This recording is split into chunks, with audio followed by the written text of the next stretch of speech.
Gratísimas, gratísimas, porque creo que la novela extensa tiene una ventaja muy grande dentro de todo, que es que la puedes dejar, ¿verdad?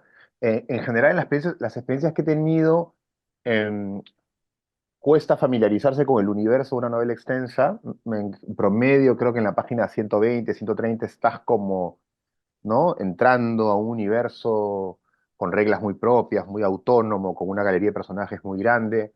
Podemos hablar de las características de las novelas extensas, ¿no? Tienen ciertas características. Y una de ellas es que tienen que arreglárselas para irte presentando una cantidad de personajes diferentes, unas reglas del universo. Pero luego la lectura es muy grata cuando ya te familiarizaste. Entonces, claro, no me ha pasado que yo haya empezado una novela extensa y la haya dejado a la página 150 o 200. Creo que además las novelas extensas que pasan la prueba del tiempo ya están certificadas, ¿no? Entonces, ¿qué te digo? La violencia y el tiempo de Gutiérrez, por ejemplo, en el Perú, Conversación en la Catedral, en un sentido, es una novela de 700 páginas, pero de 900 a 1000, 26666 de Bolaño, por supuesto, Guerra y Paz de Tolstoy, En busca del tiempo perdido de Proust, son novelas que tienen un costo de entrada, ¿sí? Pero que una vez que uno organiza el universo, por ejemplo, cuando uno descubre las cuatro familias que rigen Guerra y Paz y entiende las características de cada familia, lo demás es una serie de Netflix, ¿no? O sea, realmente navegas en ese universo. Middlemarch, George Eliot, es una novela extraordinaria de extensión, ¿no? Eh, de manera que mis experiencias con novelas extensas han sido absolutamente gratificantes y creo haber descubierto el valor de eso que Vargas Llosa llamaba la gran novela grande, hablando de esas novelas, no de la mía, por supuesto, ¿no? Que son estas novelas de inmersión en las que de pronto la cantidad de experiencia acumulada como lector vale, ¿verdad? Es decir, cuando dos personajes hacen algo en la página 800, pero los has acompañado 800 páginas, los eventos tienen una reverberación que no consigues con novelas de 150 o 200. Consigues otras cosas con esas novelas extraordinarias de 150, Pedro Páramo. Pero la literatura pues es magnífica por eso, ¿no? Porque tienes un Aleph y tienes un Guerra y Paz, ¿no? Y, y en este caso, yo que he escrito ya cuentos, cuentos cortos, cuentos largos, novelas breves, novelas largas, como contarlo todo, he hecho esta locura que no pienso repetir, al menos conscientemente, ¿sabes? Porque tampoco me planteé escribir una novela extensa, se fue generando por una cuestión de un efecto de agujero negro que el propio libro genera, y podremos hablar de eso quizá más adelante, pero te encuentras de pronto metido en una aventura sin costa, como Colón en aguas desconocidas, y de pronto terminado convirtiéndome en un autor de una novela de esta extensión, ¿no?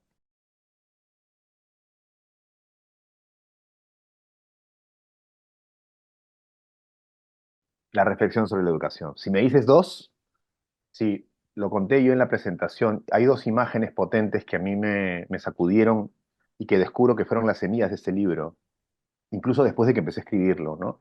Una es una imagen de un estudiante de un colegio público que yo vi desde la oficina en la que yo trabajaba en el Instituto Nacional de Cultura, yo era el jefe de prensa, y una tarde vi a un chico castigado en un patio de colegio con su uniforme de colegio estatal. Y ahí me generó una enorme conmoción. Y recuerdo que escribí en una libreta, me mandé un correo en realidad, algo así como a cuántas cosas tiene que renunciar un hombre para convertirse en algo que no sabe precisar qué es, ¿no?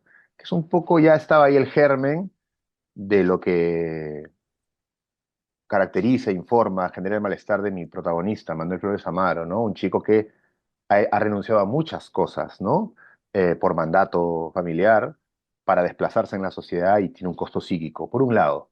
Y luego lo otro que contaba es que un día corriendo por el malecón de Miraflores, yo estaba escribiendo contarlo todo, vi la imagen de una empleada doméstica vestida de uniforme que estaba mirando el mar con enorme tristeza. Y me detuve en la carrera, me doblé y con ganas de llorar, ¿verdad? No entendía en ese momento por qué. Esas dos imágenes se instalaron poderosamente, y al final del libro, o en el camino del libro, me di cuenta que eran las imágenes que conforman el tomo uno y el tomo 2, ¿no? Las dos partes de este libro grande, ¿no?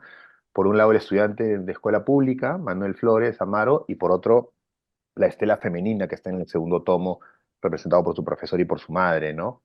De manera que yo empecé a escribir sobre la premisa, más que de la educación del encuentro entre una profesora y un alumno, Y ese encuentro en la maravilla de la ficción y el terror de la ficción, que genera cosas que tú no esperas, me exigió el encuentro entre este protagonista y su compañero de clase, para generar una memoria previa al encuentro con la profesora. Y en el encuentro con la profesora le dice algo que yo no sospechaba, que descubrí mientras escribía, que explica las últimas 300 páginas. De manera que al final terminé escribiendo sobre los orígenes, ¿no? Pero esa no fue el planteamiento de base, ¿no? Uno se encuentra un poco los temas de manera así, ¿no? En el proceso de escribirlos, ¿no? Ujú.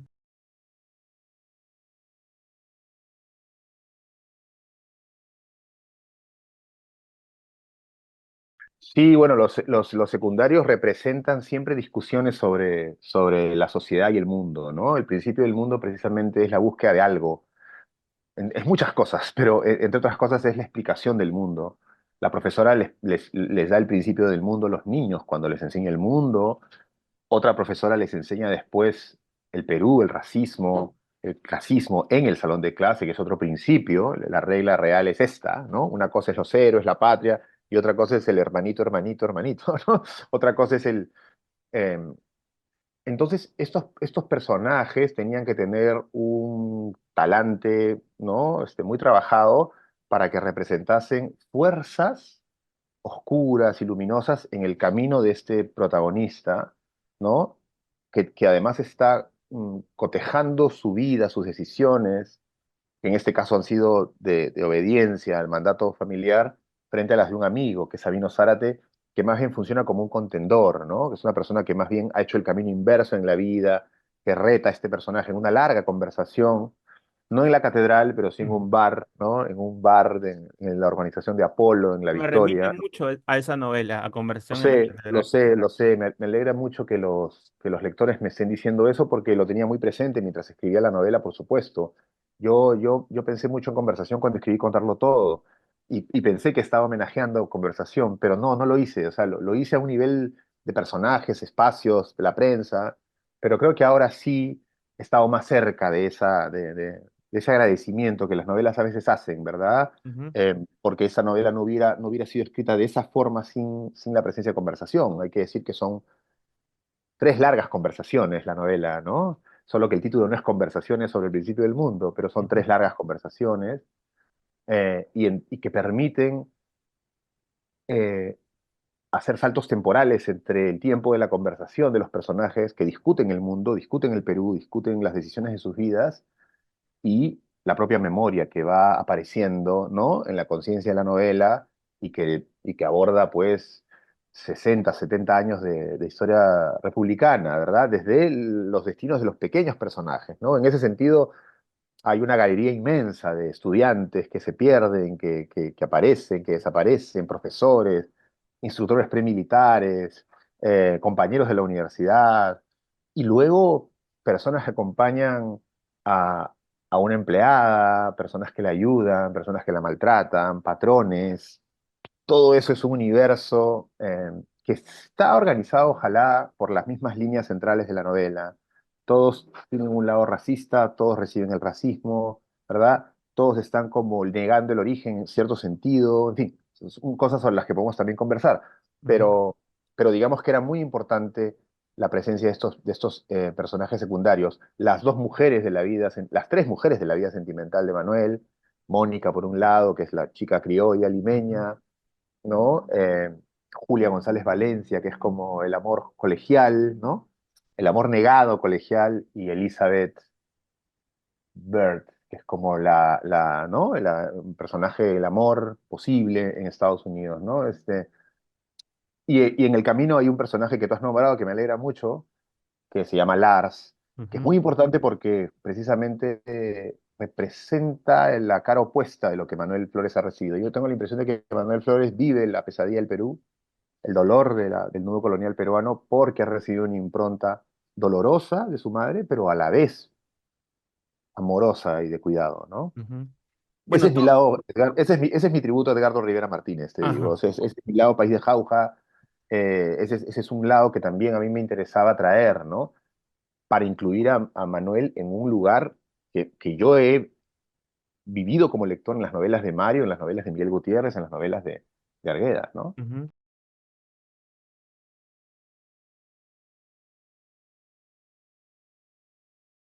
En la novela se establece, aunque no claramente, pero yo sí te lo puedo decir en mi experiencia personal, era muy difícil en mi vida escolar, yo, en verdad fue imposible, te diría. Nunca escuché a un profesor hacer un elogio a la lectura de por lo menos 5 segundos en toda mi vida escolar.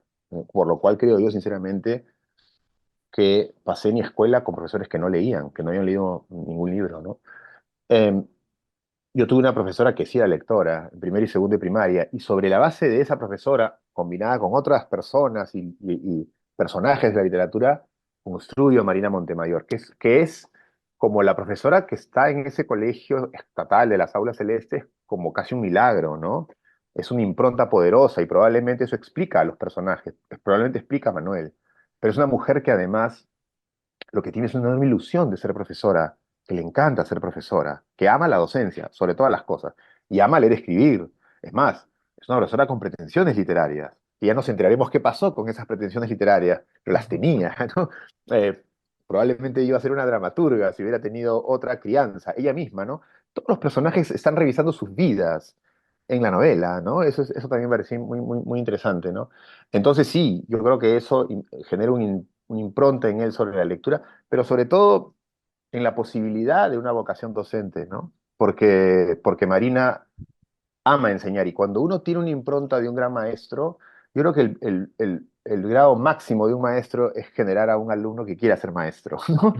Es una profesión de una nobleza increíble y de una responsabilidad increíble y que no tiene importancia en la sociedad peruana, ser profesor no es considerado algo prestigioso, pero me gustaba a mí la idea de que una novela sea el lugar central, así como lo fue la escritura, más bien en contarlo todo. Ujú.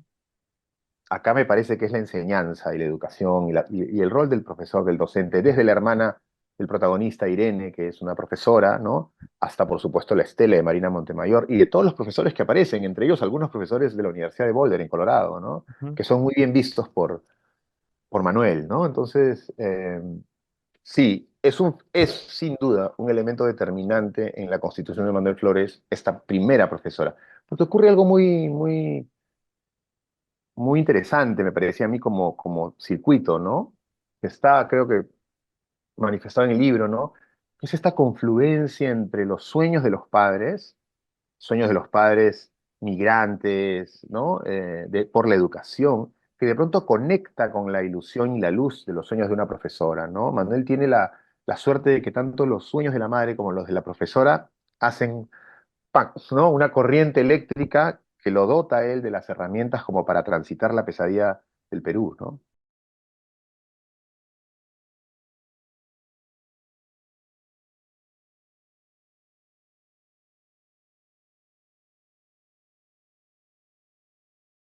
Lo que yo creo que me parece a mí que ocurre con Manuel es que él tiene un deseo de competir en la escuela en los primeros años por la impronta de su profesora Marina Montemayor.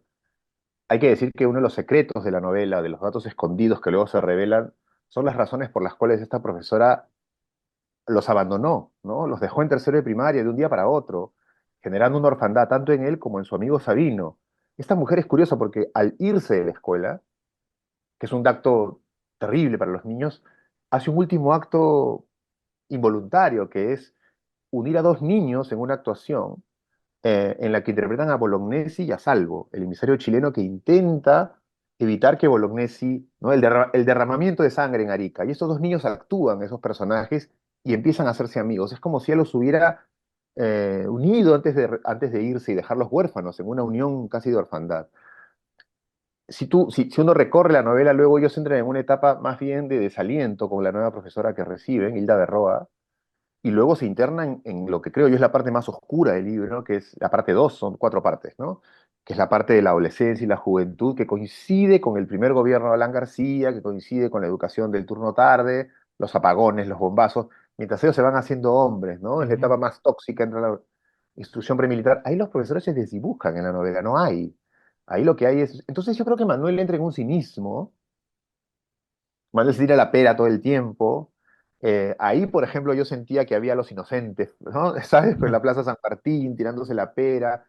Es un pata que ha perdido la esperanza, precisamente, hasta la aparición de un profesor que instale un coro nacional, ¿no? Que es una posibilidad, un respiro de ambos, Ujú, porque son gente que necesita ser vista, son niños invisibles, tanto Sabino como Manuel, y todos los chicos que están allí, Cuentas Mono, Cuentas Chico, Porras, Peceros, todos estos nombres que están ahí, los nombres de los alumnos, de 48 alumnos de una escuela pública, ¿verdad? Son destinos que se van tejiendo. Y me parece a mí que cuando el colegio está por acabar y ellos viven una escena de diferencia muy brutal, que es en el Colegio Santa Úrsula, donde ellos descubren en un momento que hay gente que ha tenido otra educación, con otros accesos. Yo creo que Manuel se fanatiza, ¿no? Y activa el mandato familiar, que lo hace justamente cometer el acto más bestia de su vida y probablemente un acto que puede generar repulsión o no sé, que puede generar movimientos en los lectores peruanos, ¿sabes? Que es para avanzar, yo debo mutilar una parte mía, ¿verdad? ujú, Mi barrio, mi apellido, mi origen, mi raza, ¿verdad? Y eso Manuel lo consigue, pero a un costo bestia, ¿no? Que parece que termina en algún punto en Estados Unidos y que hace que él tenga que recoger sus pasos, ¿no? Que es el acto fundacional de la novela, en algún sentido. Voy a empezar a recordar. Lo que él hace por primera vez al empezar la novela es, voy a cerrar los ojos y voy a ver por dónde empieza. Hay un principio, dice, ¿eh? Y el principio son las luces del aeropuerto del Callao cuando él vuelve de Estados Unidos. Entonces, yo diría que es por ahí, pero que es donde él, digamos, se mete en esta épica, más que épica, es una especie de mandato sin plan B, ¿sabes? A él le encanta una canción de Prisioneros, que a mí también me gusta mucho, que se llama Estar Solo, ¿no? En ujú. donde Jorge González eh, dice, malas costumbres, mal destino, un solo camino del que nunca puedo renegar, ¿no? Él solo tiene un camino y en parte tiene que ver con la relación con la madre. Entonces, claro, me encantan esas dos partes porque ya estoy recibiendo improntas. Me gustó más la uno, me gustó más la 2, me identifiqué más con la uno, más con la 2. Pero las dos son centrales porque Manuel es el que recupera a la madre. Qué Manuel es el bueno. que le da voz a la madre y la cuenta a la madre. Ujú. Entonces es como una madre y un hijo. La parte uno con la que te has identificado es muy masculina, ¿no? Es Sí, muy masculina, definitivamente, mucha definitivamente. testosterona, Sí, y la parte 2 es muy femenina, sí, ¿no? Y en esa conversación en la catedral de la que estamos hablando, ujú, o que tú has dicho, a mí me interesaba, porque la idea de la literatura para mí no es hacer exactamente lo que ya han hecho los maestros, sino me interesaba que en la conversación entren mujeres, ¿no? Que en ujú, la conversación sobre el país no sea solo dos patas chupando en un bar, que es lo que ocurre en el primer tomo, ¿no? Pero en el segundo esa conversación va hacia las casas, ¿no? Ocurre en las casas tomando té y bueno, al final comiendo ya cosas andinas, ¿no? ujú. Es una forma, me parece a mí, por lo menos que a mí me gusta, de extender las novelas que me han fascinado, ¿no?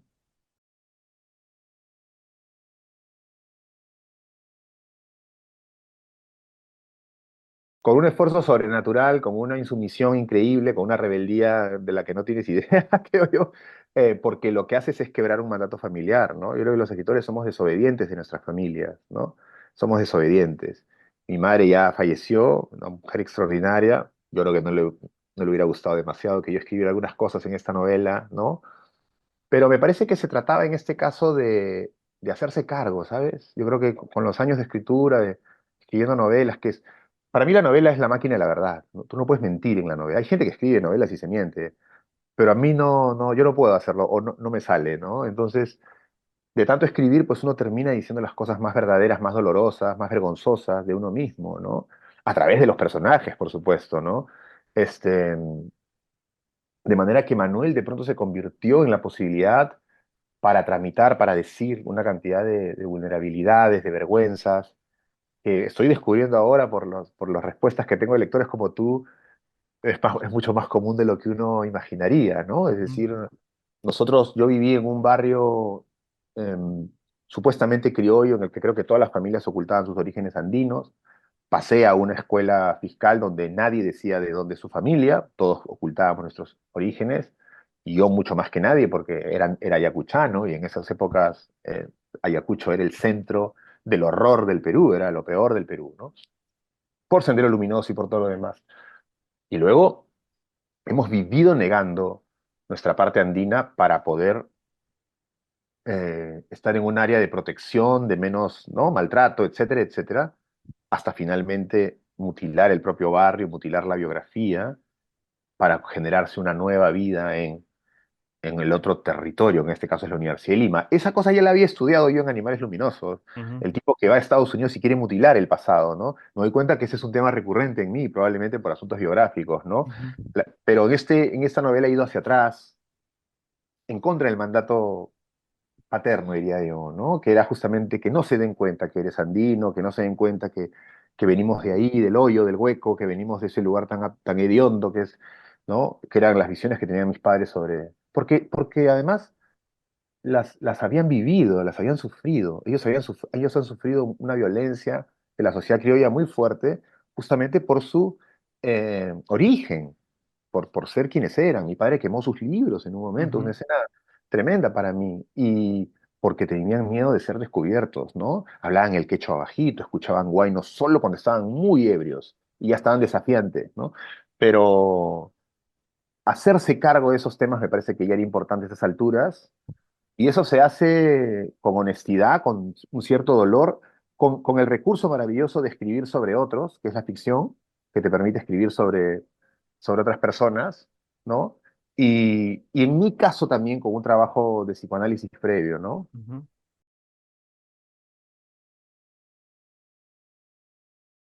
5.5 es una atrocidad, ¿no? Me parece Eh, mucho. eh, no debería existir. Ah, Es decir, eh, yo tengo la impresión de que la novela va por ahí, ¿no? Que ese destino de no escolarizarse es un atentado, es un atentado de lesa humanidad, ¿sabes? Es ujú, condenar a alguien, ¿verdad?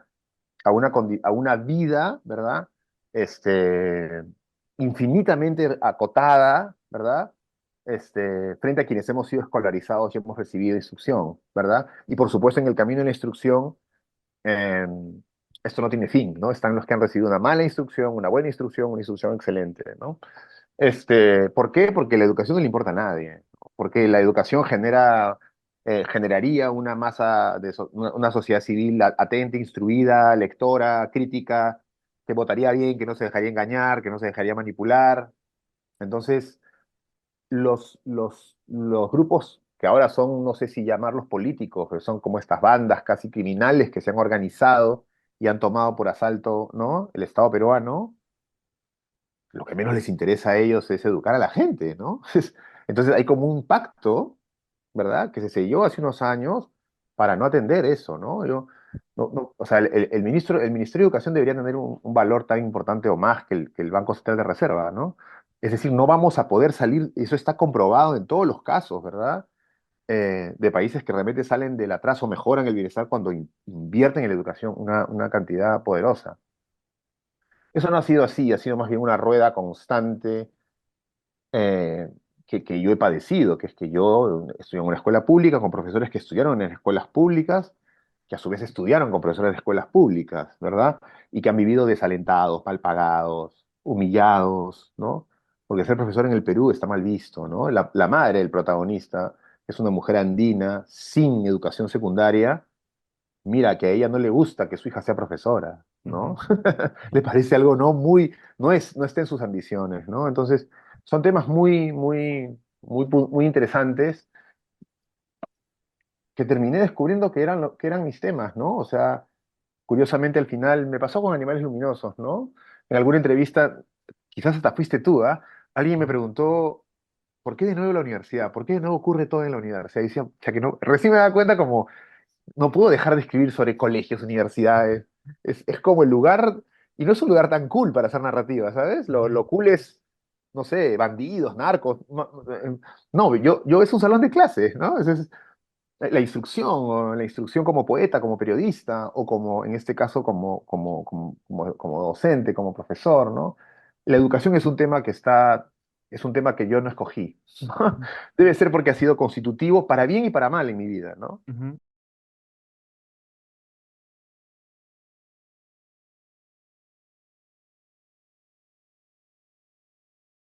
Sin duda, ¿No? en algún momento yo pensé en este verso de Vallejo, que me he vuelto con todo mi camino a verme solo, ¿no? Con todo mi camino a verme solo. Y yo lo he sentido muchas veces en mi vida, creo que por eso nació mi vocación de escritor, por la enorme soledad que viví. Una soledad no solo de no tener patas, sino de no querer tenerlos. porque no los encontraba, porque a mí, en mi caso, en la de Lima, los patas, ahora lo puedo decir con total, qué maravilla, con total libertad, los patas que tenían más me hacían sentir mal o no los entendía, y los patas que eran como yo no, yo no quería parar con ellos, por mandato, porque me reflejaban, porque reflejaban lo cholo que yo era. Todo esto es un trabajo de años, ¿verdad? Y creo que en mi vocación hubo una dosis de blanqueamiento también, ¿no? De necesidad de escribir para blanquearse también, era parte de lo prestigioso, publicar en Alfaguara, ¿no? Ay, la feria, entonces me voy a poner el saquito con las coderas, y ya se me va a ver un poquito más, ¿no? Menos cholo, ¿no? Yo creo que todo ese asunto ha sido una deconstrucción que yo he estado haciendo estos años, y que explica mucho de la soledad de mi protagonista, ¿no? Mi protagonista, justamente porque no puede ver su rostro, justamente porque al inicio de la novela tiembla antes de la foto, y cuántos peruanos nos pasará eso, ¿no? Yo he puesto a Manuel ahí primero, ¿no? ¿Cuántos nos íbamos a tomar la foto en el colegio esperando salir, que esta vez me favoreciera la luz, ¿sabes? Y saliera de esta manera y no de esta otra, ¿no? Es un personaje que no está en su rostro, que no ha estado en su rostro mucho tiempo, en parte por una mirada que pasa por la madre, por eso me encantan las novelas de Toni Morrison. Es una Ujú, madre que no está contenta con los rasgos de su hijo, ¿no? Entonces es labor del hijo ponérselos de nuevo. Entonces, ese camino significó una soledad muy grande, un aislamiento muy grande en el personaje de mi novela, ¿no? Una dificultad de si yo no me siento representado por mi rostro, ¿cómo voy a ser parte de un nosotros? Creo que mucho de eso aqueja mucho de la sociedad peruana, ¿sabes?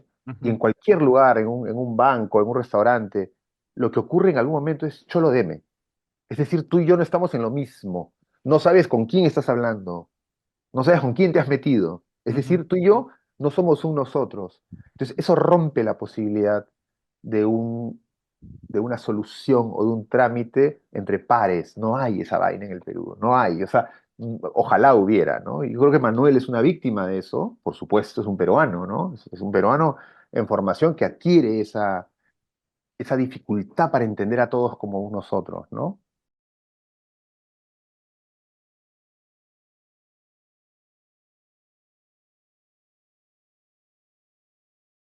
Yo tengo tres, cuatro modulaciones porque los tonos no son iguales en mis libros.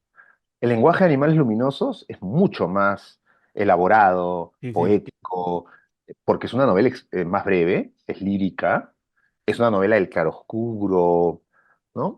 Es una novela que exige una lectura diferente con un tono diferente. En efecto, ese tono no encajaba, creo yo, en una novela de Mil. Es un trabajo, es una novela que requería una entrada diferente, creo yo. Entonces, el tono no es el tono de música de cámara de Animales Luminosos, en donde yo he sacado mi prosa, ¿no? Como porque era lo que se Ajá. requería en ese caso. Y tampoco es el tono vigoroso, despelotado, Bruce Springsteen de contarlo todo, Ujú, narrado por un chiquillo que está en la euforia y que comete errores y grita. ¿Te das cuenta? Sí, cada novela tiene un tono distinto, que es tu asunto, tu prosa, modulada en un cierto funcionamiento. Mi narrador es el que exige el tono. Mi narrador es un hombre con la capacidad de recordar su pasado, de recordar su llegada al Perú y de contar, contemporizar, meditar, ¿sabes? Reflexionar, por momentos ensaya, por momentos dice, esto es lo que pasa en el Perú. Es una voz que me permitía a mí eh, escribir, transitar con una eh, limpieza de lenguaje, ¿no? Que es- permita a un lector sostener una lectura de 900 páginas, ¿no? Porque son 900. Si me pongo demasiado, pero el personaje tampoco lo demandaba, ¿sabes? Y por otro lado, debo decir que escribir con esa claridad es un chambón. Justo, es que ahí está el acto de más generosidad que uno puede tener a veces con su lector. Porque yo escribo y me mato 10 años para que alguien lo lea así, con una facilidad. Pero la facilidad es un trabajo enorme para el escritor.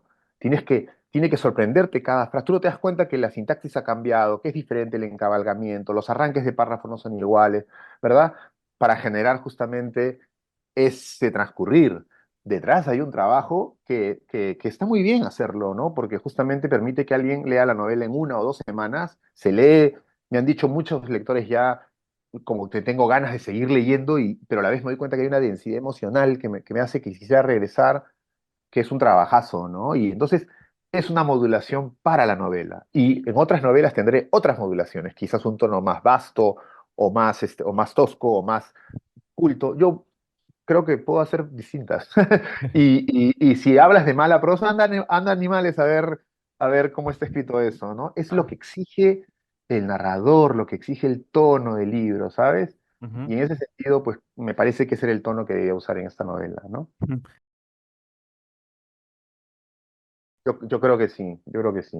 Y en este momento creo haber cerrado un gran ciclo, creo, pero veremos qué viene porque ya tengo ideas, tengo otras cosas, tengo otras imágenes que están huyendo y que me van a llevar a otros lugares. Pero yo veo que en Punto de Fuga, mira, en Punto de Fuga yo escribo una serie de cuentos sobre periodistas que se sienten mal, están solos, no encajan, no encajan ni acá ni allá. Todos se han mudado a Miraflores, pero viven mal en Miraflores. Por eso es Punto de Fuga. Por un lado, ¿no? En contarlo donde en Punto de Fuga hay un personaje que protagoniza un cuento que se llama María José, que es el primero que narra en pasado, y se llama Gabriel Lisboa. Ese personaje salta, se escapa de ese libro, los demás se llaman Jonás Pineda, fallece en el último cuento, ese Gabriel Lisboa se hace cargo de su voz, pero en contarlo todo yo nunca uso la palabra cholo, no me arrepiento ahora, era lo que yo podía dar, ¿sabes? Y usa la palabra mestizo, y es discriminado, tiene un amor con una chica y tal y tal. En Animales de pronto brota el origen y el dolor del origen, la palabra Ayacucho, la palabra cholo, ¿no? Y aquí yo le doy con todo. Aquí me voy a saco, ¿verdad?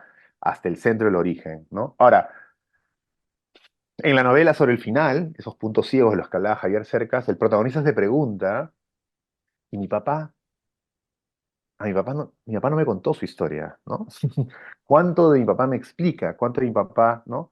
Ahí me doy cuenta que se abre otra puerta más, ¿no? Yo creo que en contarlo todo, por ejemplo, Gabriel Lisboa vino a un colegio público y se dice en un momento en una oración, Gabriel Lisboa venía de esos colegios con lunas rotas y baños estropeados, ¿no?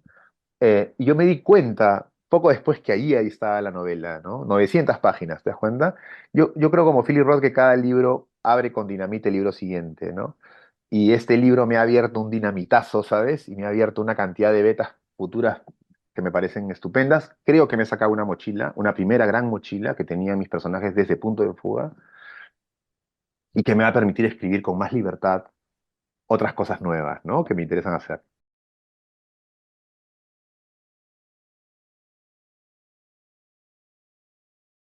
En mi obra es absolutamente central, ¿no? En Animales Luminosos los patas hablan de música, de pintura, total, total. Yo creo que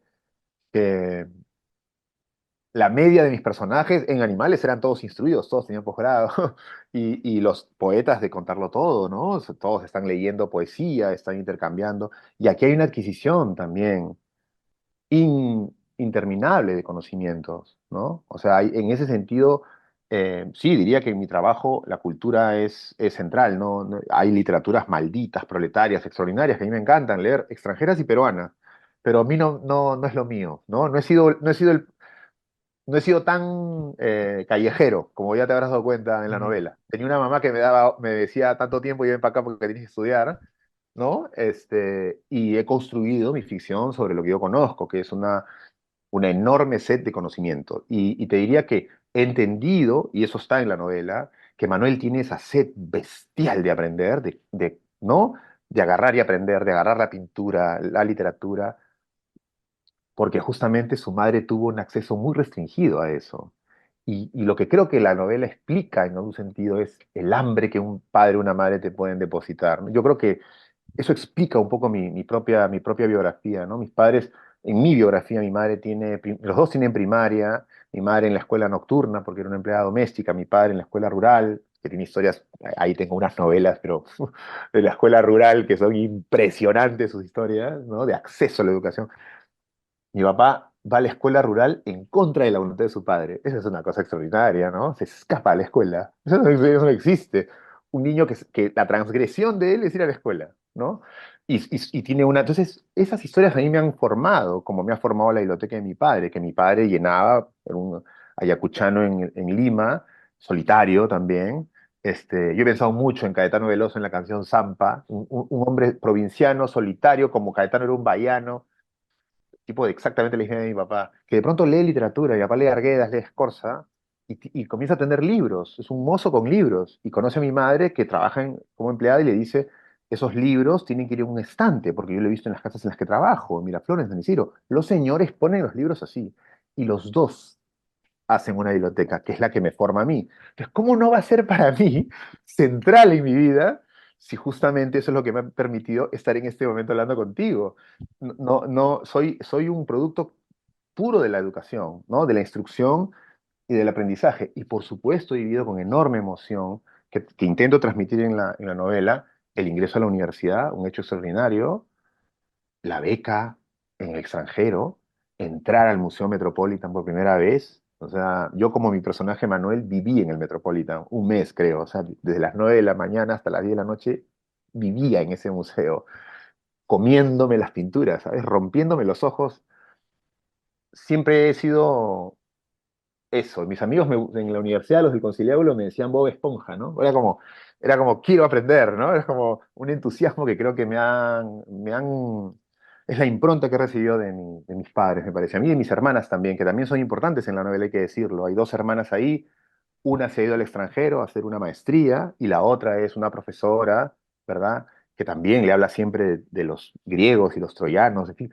Mi familia fue así, era una familia de freaks, te debo decir. En ese sentido, vuelvo a repetirte, ese es mi lado Rivera Martínez. ¿Qué cosas son las ficciones de Rivera Martínez?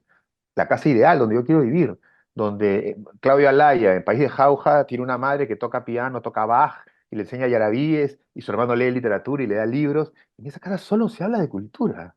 Yo cuando leí las novelas de Rivera Martínez, cuando leí País de House, dije, esta es mi casa era exactamente igual.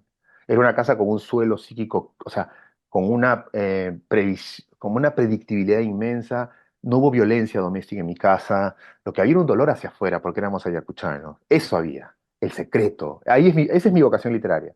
No hay un, no hay un acosador, no hay un depredador, que son asuntos que otros escritores han tenido que lidiar, ¿no? Desde Faulkner a Miguel Gutiérrez, incesto, cosas tan tremendas. No, en ese caso yo estoy en el equipo Edgardo, ¿no? Padres tranquilos, bien, con ilusiones, ¿no? Entonces te diría yo que eso explica mucho de que yo haya podido haber hecho ese desplazamiento desde la escuela pública hasta la Universidad Norteamericana, ¿no?